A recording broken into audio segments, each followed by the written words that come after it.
Welcome back to the Toker Talks podcast. Today, I am joined by a very near and dear friend of mine. I actually met Brent about a year and a half to 2 years ago now, actually in Jiu Jitsu class. And he and I have recently reconnected a little bit after a little bit of a hiatus on my end.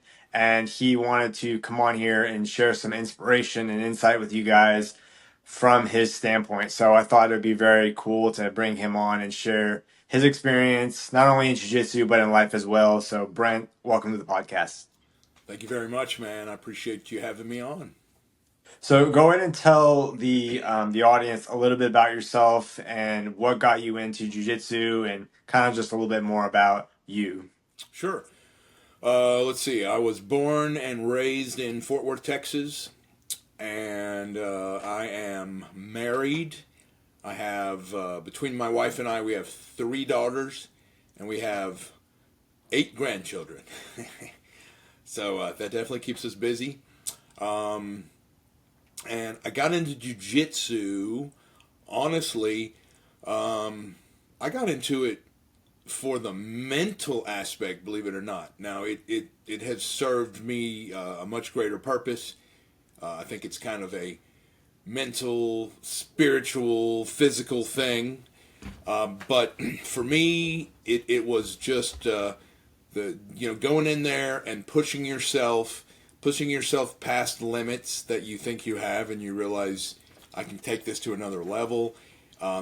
It's an amazing feeling, and it gives you this inner strength and inner confidence, and that is why I wanted to do it, and that has served me well. But then you find this brotherhood of guys that you enjoy hanging out with that are good people, and then you end up doing that together. And I think jiu-jitsu imitates life, the highs and the lows. So that's why I got into it, and that's kind of what I've gotten out of it. Now, jiu-jitsu plays a huge part in a lot of people's roles as far as recovery and mental health and clarity. I know for me personally, I've definitely experienced that, and that's one of the reasons why it draws me back in when I've been away for a little bit from the mat. Is that something that you've experienced as well in your journey? Yeah, actually, about 11 months ago, I got diagnosed with 5 herniated discs.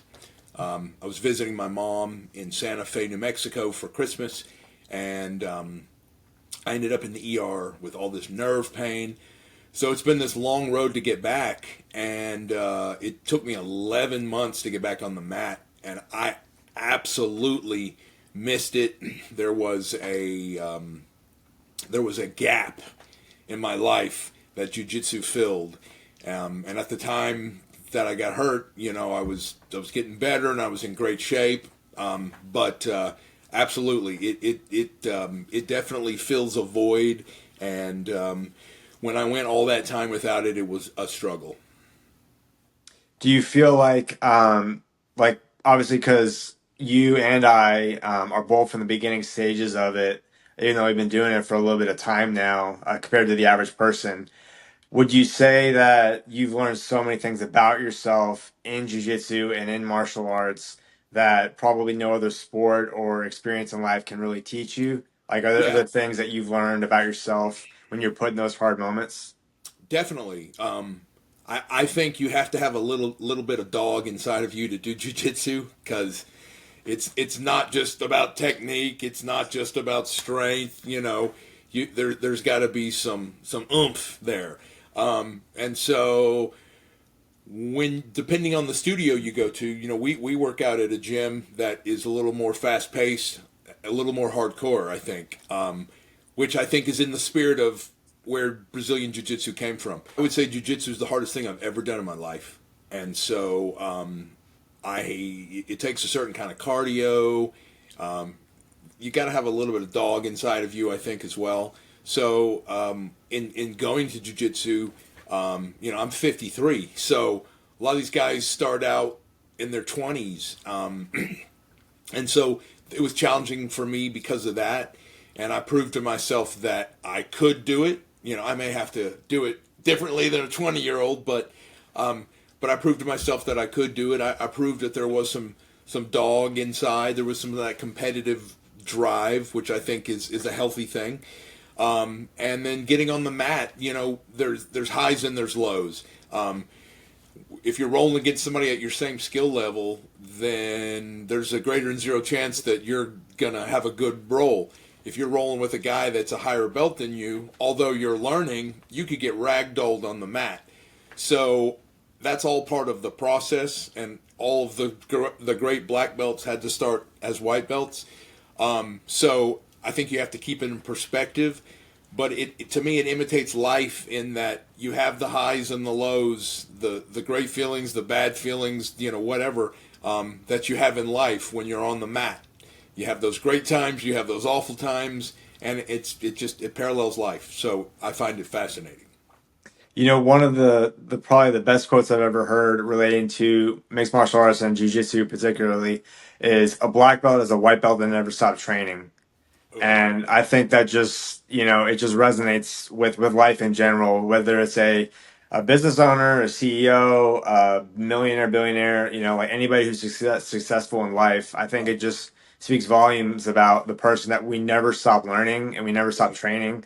And you just have to keep showing up and keep learning and keep failing. And I know for you in particular, obviously, there's a lot of mental battles that you deal with, especially in the beginning stages of it. Can you kind of walk us through what you go through, and personally, and then obviously how jujitsu and how martial arts kind of helps you with like recovering and with healing, and kind of Sure. just kind of like just walk us through a little bit what your day-to-day life is.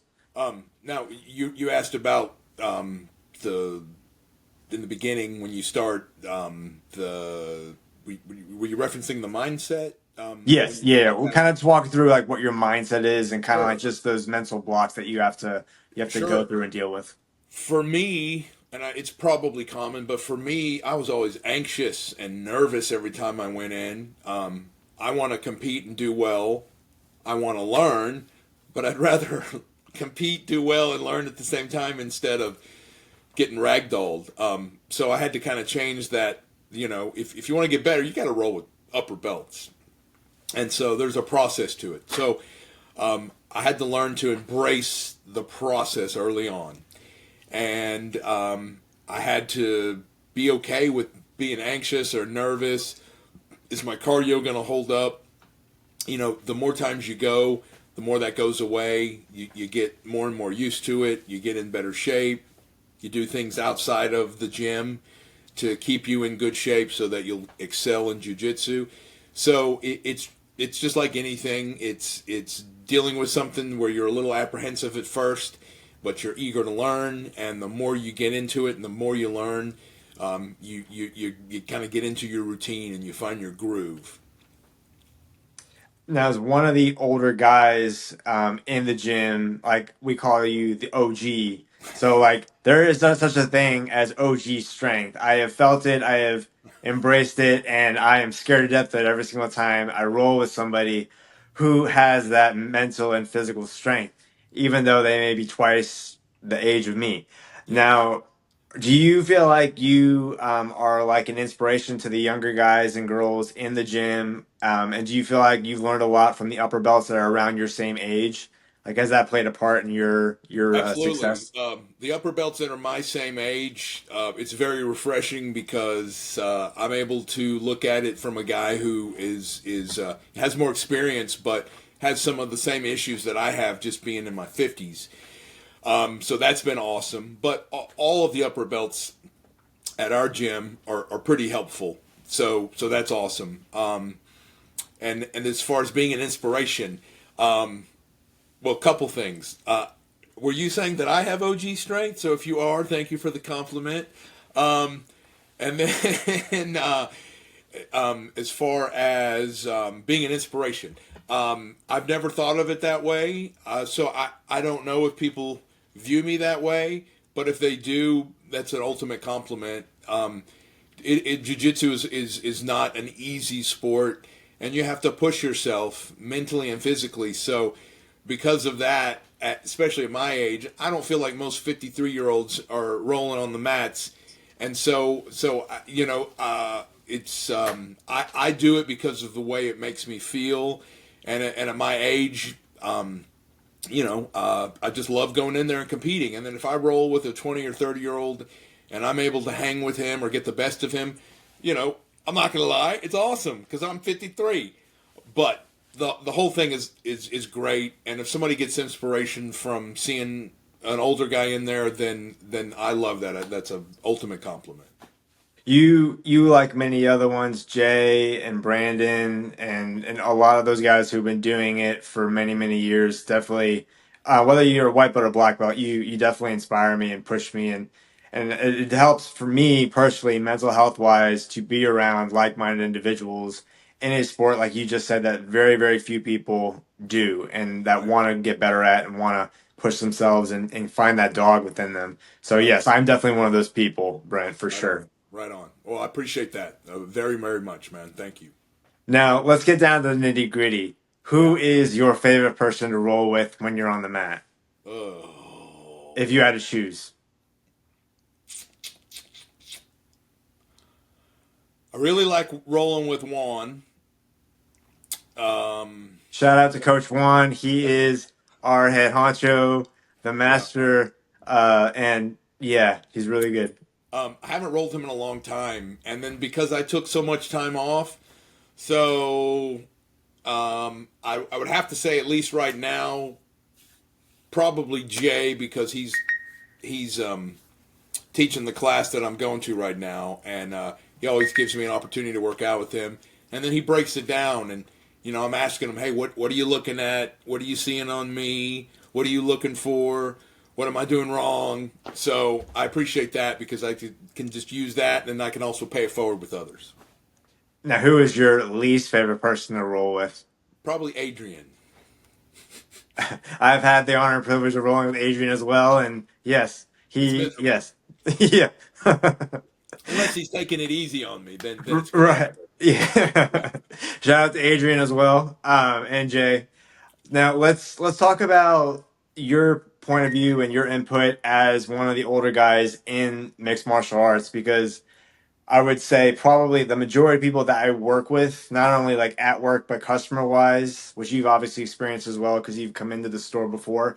Hmm. A lot of them have no desire, dedication, discipline, or inspiration to even think about doing something like this. What advice would you give to somebody who may be a little bit older, who's on the fence of giving Brazilian Jiu Jitsu a try? I the benefits open your world up. They open up your perspective, and you find all these things, all these positive things that you get from it that you never thought you would. A lot of people go maybe for exercise, or they go for to learn self defense or confidence or whatever. But you just get so much more from it.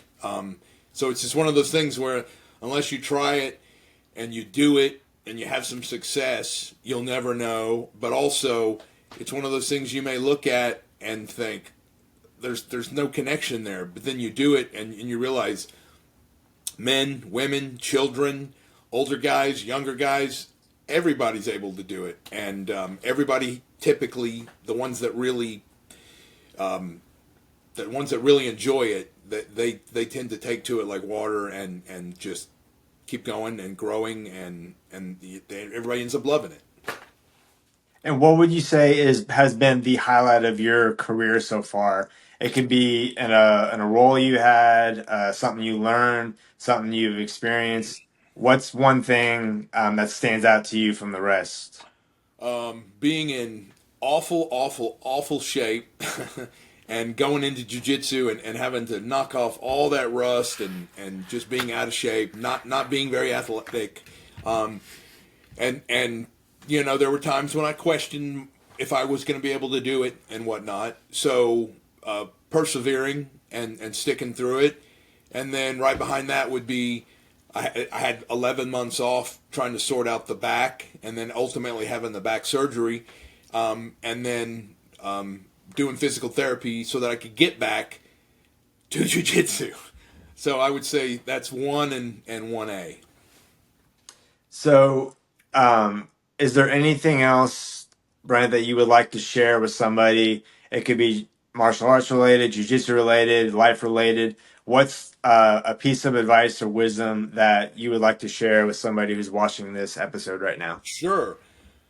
Um, I'm 53. I have a lot of miles on me, and hopefully I got another. I'd like to make it to 100. That's my goal. I feel like I've learned a lot in that lifetime, and I feel like I still have a lot yet to learn. So I would just say, I've had kind of a rough go, and things have not always been easy, and I've struggled mentally with things. I would just say that I think all of us in this world are more connected than we realize, and when you get down and you start talking to someone, like you and I, we were talking about something. We both we have some stuff in common outside of jiu-jitsu that had we not talked about, we never would have known about. I think that brings peace of mind to the other person, knowing, hey, I'm not at this alone. And so I just think in this life, you do the best you can. You keep learning as often as you can. It's important to surround yourself with people that really care about you, whether it be family or your friends. And it's important to be around people that inspire you and that motivate you. And life is hard, and you are not in this alone. And all you got to do is look close, and typically there's somebody that's willing to reach that hand out and to be there for you in the capacity that you need. Well said, man. Well said. Guys, if you enjoyed this episode with Brent, please give it a huge thumbs up. I want to again appreciate you for coming on, brother, and sharing your input and wisdom with all of us. If you guys have not seen the last podcast episode or the last YouTube video, the links will be in the description below. Consider subscribing to the channel and joining the Toka tribe. And until next time, I'll see you guys on the other side.